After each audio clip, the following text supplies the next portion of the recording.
लिटारसे गाइखेरखौ आं होबाय।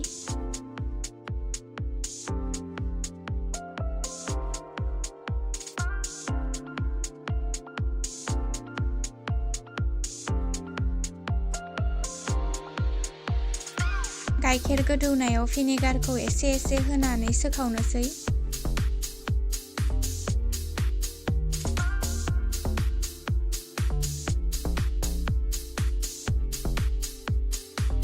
भिनेगारखौ सामुससेसो होबानो जाबाय।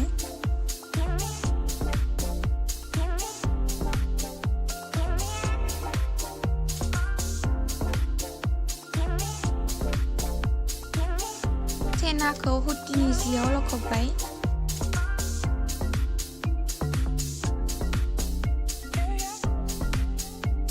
सेनाखौ नैबेबायदि दैनिफ्राय बोखार।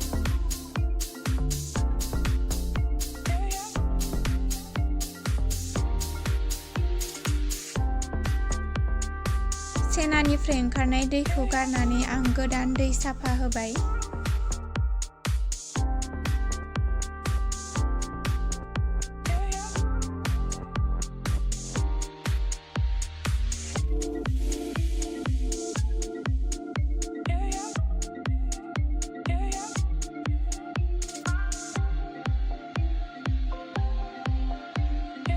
सेनाखौ नैबेफोरबायदि मोजाङै सु।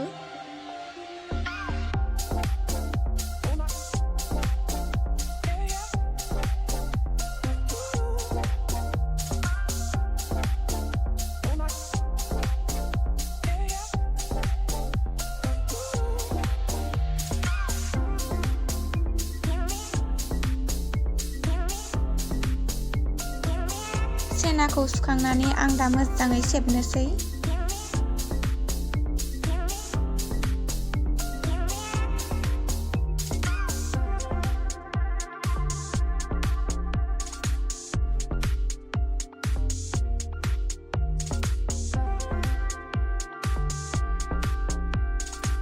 दा आं बेखौ बेबादिनो दोनथ'नानै चासनिखौ बानायहैनोसै।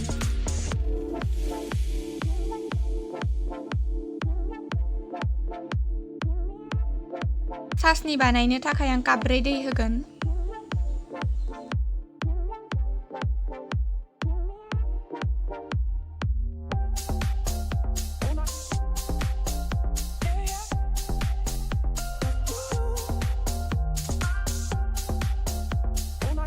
,40 टेबलस्पुन सिनि। बेखौ ल' फ्लेमाव होना गालांथ'नोसै आङो। दा आं सेनाखौ मोजाङै नाना लानोसै।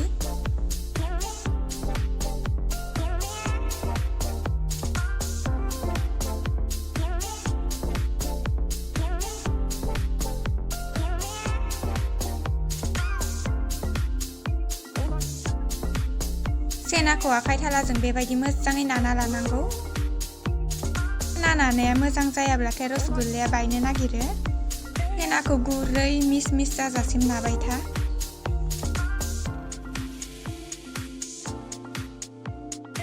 सेना नानाया जाब्लाथाय नैबेबायदि गथा गथा बानायनानै डाइरेक्ट नादाबना होखा, नङाब्लाथाय दुलुर जानो नागिरा।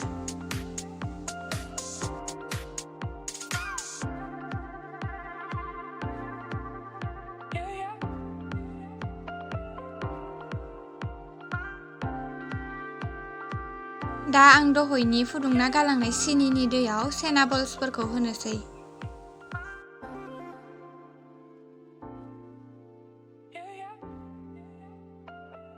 बेखौ दा 10 मिनिट्सनि थाखाय खोबना दोननोसै हाइ फ्लेमाव।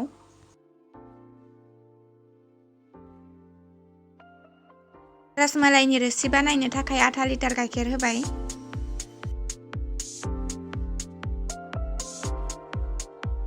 गाइखेर गोदौनायाव 15 टेबलस्पुन सिनि होबाय।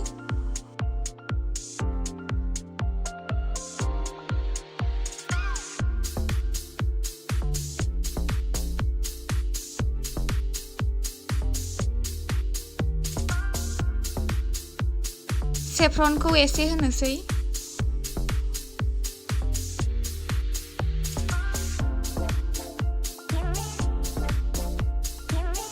इलायचि पाउडार एसे।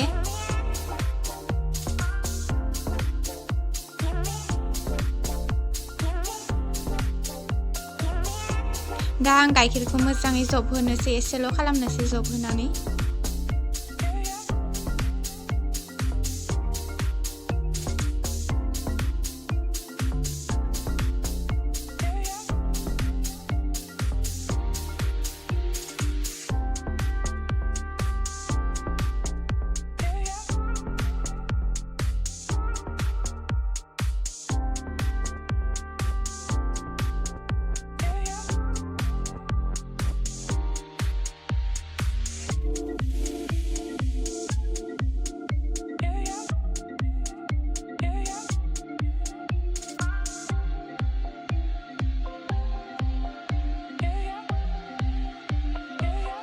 गाइखेरा जब्बाय आंनिया रसमलाइनि रोसिया रेडि जाबाय।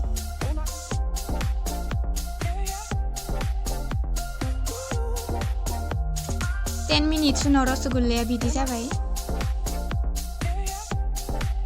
दा आं बिखौ 5 मिनिट्स खोबाबालासिनो हाइ फ्लेमाव बिदि संगोन।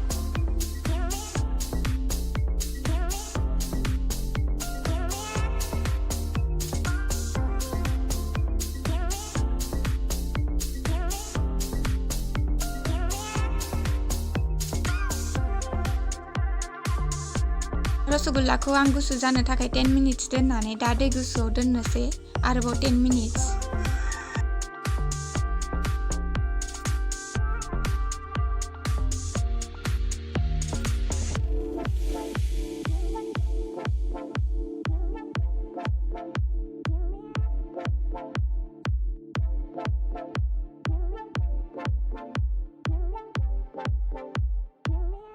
टेन मिनिट्स उनाव आङो दै गुसुनिफ्राय रसगुल्लानि रोसिखौ एसे एसे सेबनानै रसमलाइनि रोसियाव दोनहरबाय।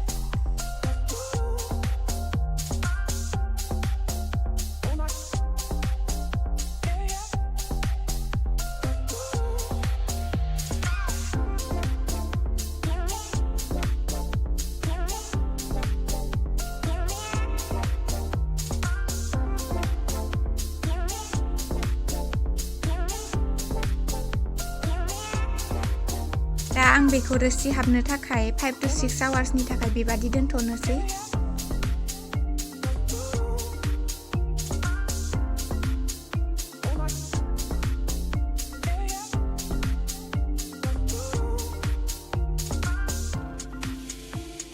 आवार्सनि उनाव रसमलाइया जानो थाखाय रेडि जाबाय।